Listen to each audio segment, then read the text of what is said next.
Hi, my name is Sumit, and welcome once again to another live stream session by Leverage Edu.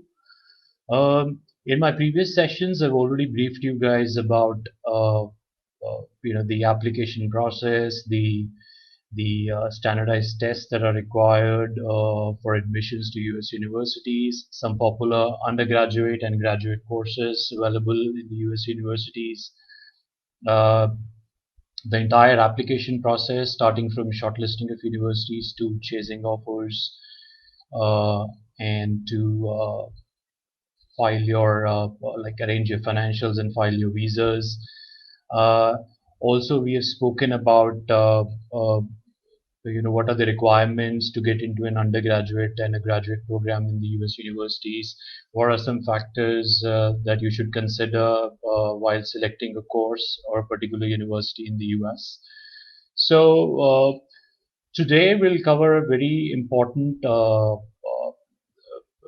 topic. This is the final stage of your application in the admission process to the US universities, and is really critical for you to clear this, because if you don't clear this final stage, it's not possible for you to get to your dream university in the US. So today I'll be talking about the visa process. So this is very critical for the students aiming to get into a US university. Unlike a lot of destinations, the US has this visa interview that a student needs to clear, and without this, it's not possible for you to fly uh, to a US university that you would like to get yourself enrolled into.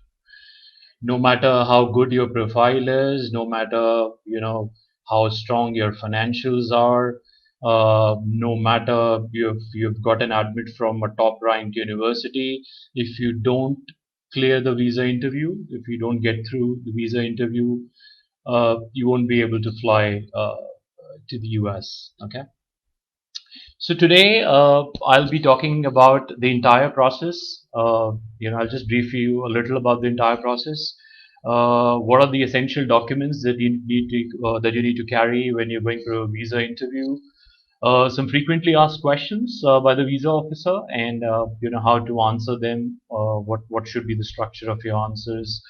Uh, some do's and don'ts that you need to be aware of when you're appearing for a visa interview. So let's get started.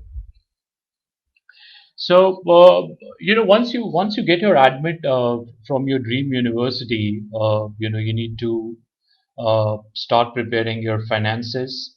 Okay, so you need to submit your you need to declare your funds and the finances to the university, basis which, if they are satisfied with what you've shown to them, and it's enough for for you to survive there and sponsor education in the US, they would give you an I-20, basis which you can file your visa.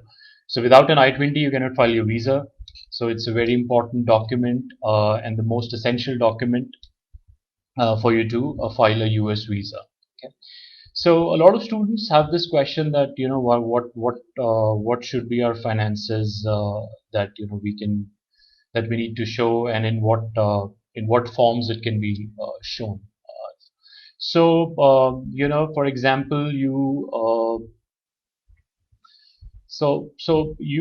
show 1 year of your fees that's there in the I-20, plus your living expenses, and that's enough for the university to give you issue an I-20 to you. So it's your 1 year of fees plus your living expenses, and once you get your I-20 for your visa interview, normally you can show twice the amount of your that's shown in your I-20. So for example, it's $30,000 mentioned in your I-20, so 60,000 is something which you can show when you're going for a visa interview.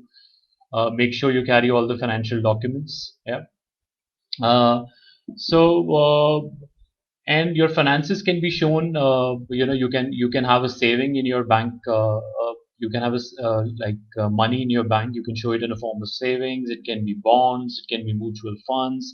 It can be insurance. It can be provident funds, fixed deposits, and also, for your subsequent year, this would be enough for your first year to be shown. And for your subsequent year, if you're going for 2 years of masters, for your second year, you can show that maybe you have a fixed asset or a property that can be uh, that can be cashed, whenever there is a requirement of liquid funds. So that is that. So also you can so who can sponsor you? There are a lot of people who can sponsor you. It's your relatives, your parents. You can go for a self sponsorship. You can also go on a full scholarship or a partial scholarship that's been provided to you by the university. At times, university also provides graduate assistantship, teaching assistantship, and research assistantship to the students. They're also paid stipend. So once you get your I-20 in your hand, what you need to do next is that you need to immediately go and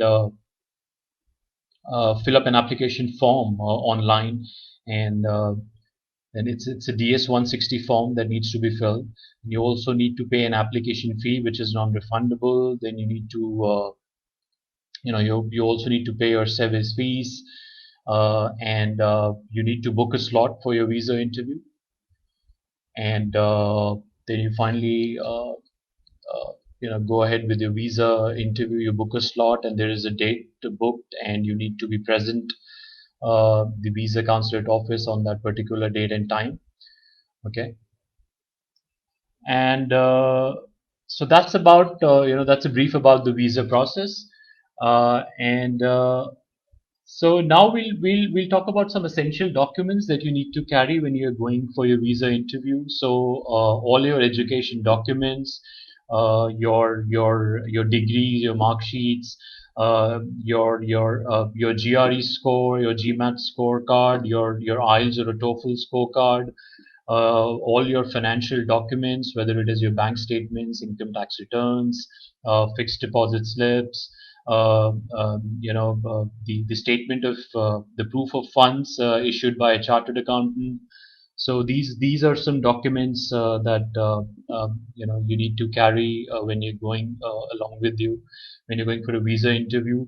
Also your I-20, which is very important, your passport, also copy of your the visa appointment letter, the payment receipt for the visa application. So all these should be properly in a very systematic way filed in a file when going for a visa interview, because it becomes very embarrassing and difficult for a when you're standing over there and the visa officer asks for a particular document, and you kind of panic, and you look around, and you figure out where you have kept that particular document, maybe in your bag, or when you're carrying it not in a folder, just in your hands. So it becomes really difficult. So it's always advisable to have a file where you can neatly, in a very systematic order, file all your documents. Yeah. So this was about the documentation, the entire process that needs to be followed. Now we'll talk about what are some frequently asked questions in a visa interview. So as I mentioned in my previous session, it's not about what you say in the visa interview. It's also about what not to say. And I've counseled a lot of students uh, who had some really excellent academics, a wonderful profile. They got an admit from a top university. However, they were not able to clear the visa interview in their first attempt, and sometimes the second attempt, and finally got through in the third attempt. And the most difficult part here is that when you get a visa reject, you're kind of not given a reason for why a visa got rejected. So they leave you thinking and assuming what would be a possible cause or a reason for the reject. Uh, However, people who experts like us who are in this industry for more than a decade now, kind of have this experience and can easily figure out why a particular student was, given a rejection. So, there are a lot of things that you need to, take care of when you're going for a visa interview. Okay. We'll talk about that a bit later, but first we'll take up the questions that are frequently asked in a visa interview.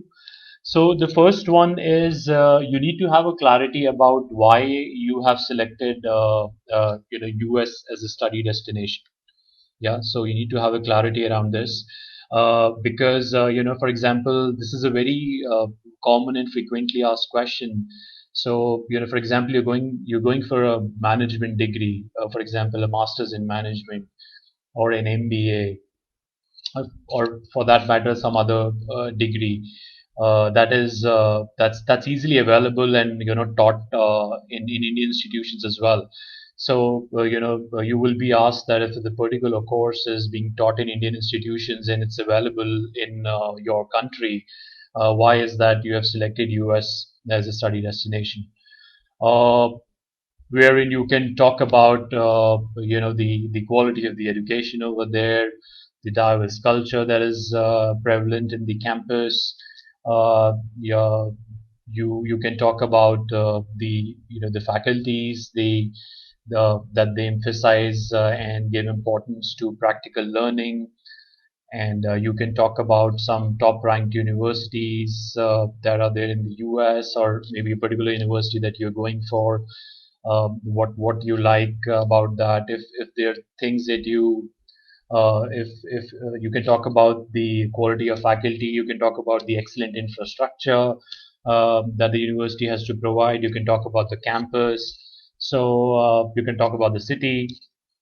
So you need to convince them that what is the reason behind you selecting the US as a study destination when a particular course is available and taught in the Indian institutions. Okay. Uh, they also they will definitely ask you about your GPA. They will ask you about your GRE and GMAT score. If you have a low GRE GMAT score, they might question you on the reason for a low GRE or GMAT, or maybe a low GPA. So you can talk about if you have a lower GRE or GMAT, you might say that you kind of studied well for the exam, but could not somehow score good. If you have a low GPA because of a certain reason, if there is a medical reason, or maybe you were busy with preparation of some exams, competitive exams, you were busy with some extracurriculars, or you might be busy with some internships or a research paper. So if you have a good valid reason for you scoring low in your academics or a GRE GMAT, please be clear about it, and just pass on this message to the visa counselor. Okay. Uh, the next question would be around the course that you have selected. Again, if a particular course is available in your country, why you have selected this particular course. They might ask you some, how, just to check whether like how well researched you are. They might ask you to talk about a few modules that influenced your decision of selecting that particular course. Go through the entire course module structure before you go for your visa interview. And so that is there. And they will definitely ask you about why, like who is funding your education.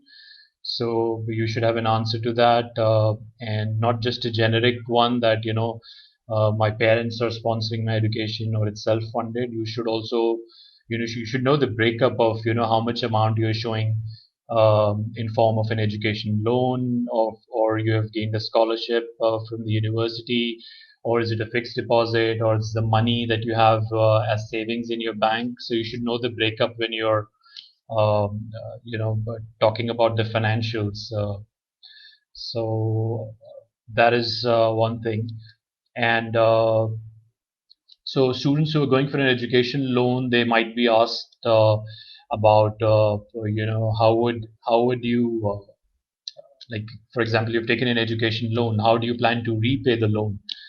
Because it's a huge liability, and they would want to know that a student, how will the student pay? Whether he has an intention to stay back in the U.S. and do a job, and then kind of thinking of repaying the loan. They will check that. They will ask you, and you should have, again, no generic answer about it. You should have a clarity on how you would answer this question. So, for example, I'm going for a master's in computer science, and I'm asked, you have taken a loan of 25 lakhs. How you're planning to repay a loan? My answer would be, post the completion of my degree, I'm planning to come back to India and work as a data scientist in XYZ company. I've done my research. I've spoken to a few recruiters and the HR heads of these companies, and kind of shortlisted the list of the companies that I would want to work for. And they are more than happy to take me. I would go there, and as a data scientist, my role will be this, and I will be working as a salary of an X amount, which I will, and earning this amount for about 3 to 4 years. I will comfortably be able to, repay the loan that I've taken. Okay, so don't say that you look out for opportunities here in the US post you complete your degree. Okay, never say that. You straight away get a rejection. Okay. Then the next question will be around what are your plans, post to complete your education in the US. So they would like to know about your long-term goals. So again, do not say that you're planning to stay back in the country. Uh, as I mentioned just a few seconds back, just tell them that you want to come back to India. Uh, maybe take names of few companies that you've already researched that you want to be a part of, or maybe you want to start your own like a startup here in India. If you're from a business class family and your father owns a business that you want to be a part of, and kind of help him with the knowledge that you have acquired from your course, from your degree, you can talk about that. But a very strong reason for you, to come back uh, to India and not stay in the US. Okay, so they'll ask you about the like study, why you want to study in the US, why the particular university, why this particular course, who's going to fund your education. And the fifth one would be, what are your long-term goals and what are your plans supposed to complete your education in the US. Uh, Another question that might be you might have to face is whether you're planning to utilize your OPT. So OPT, as I've already told you, is a post-study work kind of arrangement which the U.S. government has for the international students, wherein you're given a period of time, a stipulated period of time where you can work and practically implement in an environment what's been taught theoretically to you. So for a non-STEM degree, you get a 1 year of OPT. For a STEM designated course, you get a 3 years of OPT. Okay. So how to face this kind of question? It's a legal stay back for you, and this is something which is provided by the U.S. government to international students. So never say that you are not looking for an OPT and you immediately would like to go back to India after your studies. So because they also know you're not gonna, because you've spent so much of time and money here, so you would immediately not go back to India after your studies, and that is the reason you have opted for a STEM program. So just tell them that OPT is something which is it's a great opportunity which is provided by the U.S. government to international students, and I would love to utilize this OPT period to implement in a practical kind of environment what's been theoretically taught to me. So I would love to do that. Never mention words like job, work, placement. Just tell them it's a wonderful opportunity, and I would like to gain maximum from it. Okay, so avoid using terms like I would do a job, work, or placement. Those kind of words. So the this kind of the impact it has psychologically on the person who is interviewing. Okay. So that is there. So these are the things that will be asked, and you should know how to frame your answers. You have to be politically correct. You can't say that you're.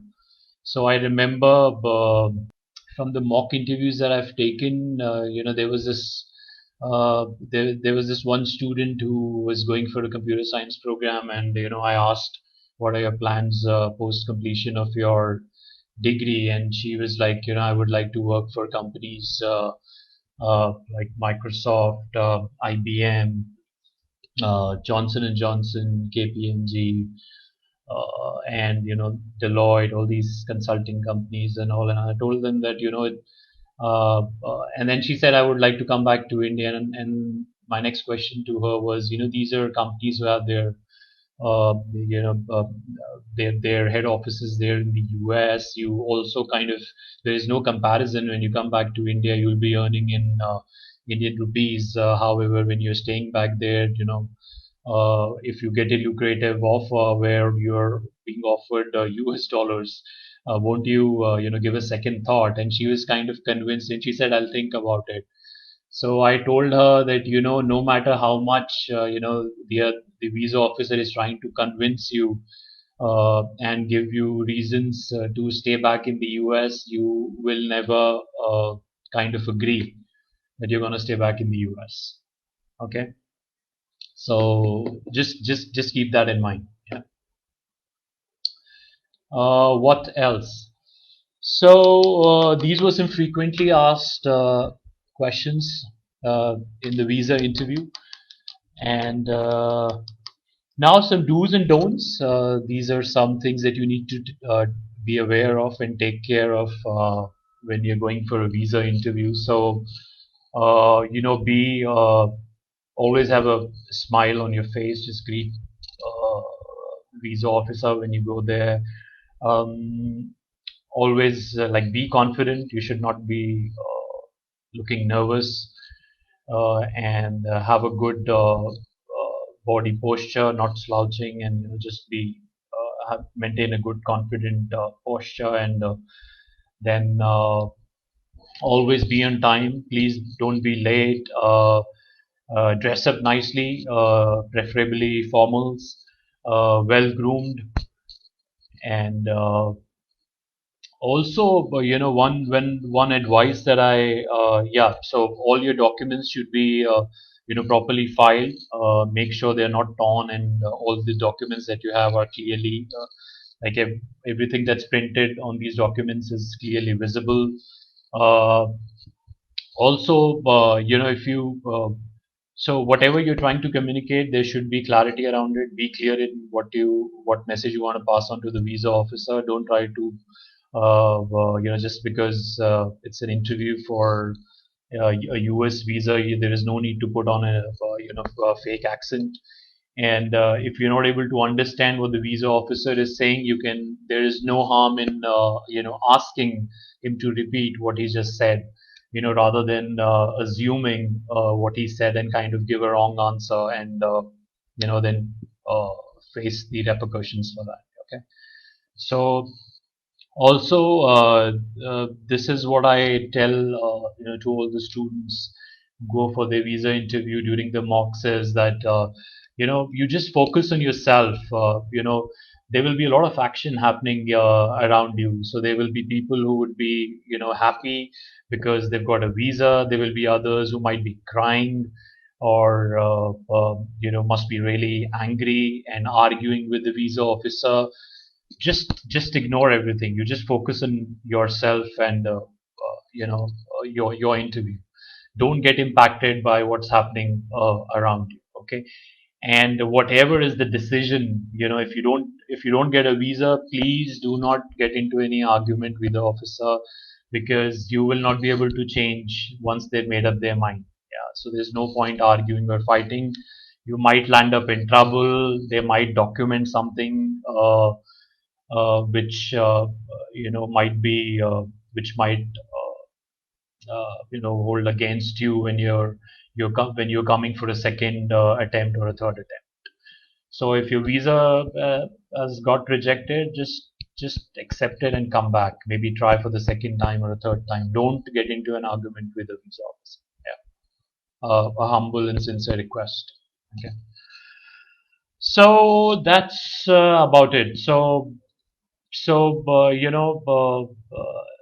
and it's there are a lot of students that I've met. They kind of very scared and nervous about the visa interview. I think you should not uh, uh, panic and should not be nervous about giving a visa interview. It's just like any other interview.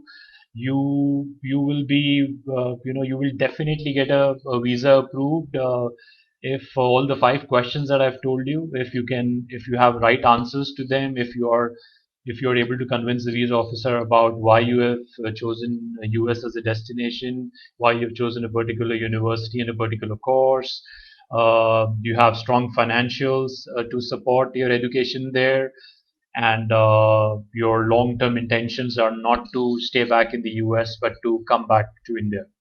Okay, so yeah, that's about it. Yeah. So yeah, and if there is any kind of assistance and help that you require regarding your visa process, whether it is the documentation, whether you want our help, with mock interviews, whether it's about any questions and doubts that you have about sponsorship. If there is an education loan that you want to apply, you need our help with that. We can help you with that as well. So please feel free to contact our team at Leverage Edu, and we'll help you out with the entire visa process. Trust me, there's nothing to be scared about. There's nothing to be nervous about. It's just a simple take it as a discussion and not an interview, and you'll comfortably sail through. Yeah, just keep in mind what I've told you, and I think you'll comfortably sail through it. You won't face any problem in the visa interview. Okay. All right. So that's about it, and now I'm ready to take any questions that you guys have. Can you please confirm if it's mandate to have both the vaccine shots against COVID-19 before we can fly out? So right now it's not a mandate, but I think you still have time if you're going for the next immediate intake, which is September. And for your own safety, I would advise you to take both the vaccine shots. And I'm not sure when definitely if you don't have a vaccine shot here, they would definitely. So there has been an arrangement by the U.S. Government which covers that all the international students will be given a vaccine shot over there. But I think if you've got both the vaccine shots there, there won't be any need for that. Just carry the proof of it. I am not sure whether they will kind of approve the vaccine that you have taken here. They might want you to take another shot over there. That all depends on them. But for your own safety, for the time, till you're here in India and not flying out, I would request you to please take both the vaccine shots just for your own safety and not treating it as a requirement by the US government. Okay. In terms of funds, can we show fixed deposits? Yes, I told you you can definitely show your fixed deposits. Show your fixed deposits as your finances. Just show them the receipt, the fixed deposit receipt in the bank. Yeah. Will it help even with parents' account or sponsors' account? Yes, I've covered that as well. Your parents can be your sponsors. Your relatives can be your sponsors. You yourself can fund for your education, so it can be a self-sponsorship. So right now, you won't be able to book the visa slot because the process is on hold right now. So it's gonna start very soon. I think within this week or maybe next week. And there have been a lot of students who are contacting me and saying that they're not able to find book any slots right now. So there is a problem right now in booking the slots. But I think in coming a week or 2 weeks, you won't face this problem and you'll be able to book a visa slot easily. Yeah, because it's like too early for a September intake. You still have time. Maybe you can wait for another 2 or 3 weeks and then book a slot for yourself. So yeah, whether it's a UK visa application or it's a US visa application, you don't have to be concerned about it. If you feel stuck somewhere, you need our help and guidance, please feel free to contact our team at Leverage Edu. You can just go on and log in onto our website and then opt for a 30 minutes free counseling session, and then come on board, and we'll be happy to assist you, and we'll be there with you uh, throughout the journey and help you with the entire process. Yeah. So there's no need to be worried or concerned about. Yeah.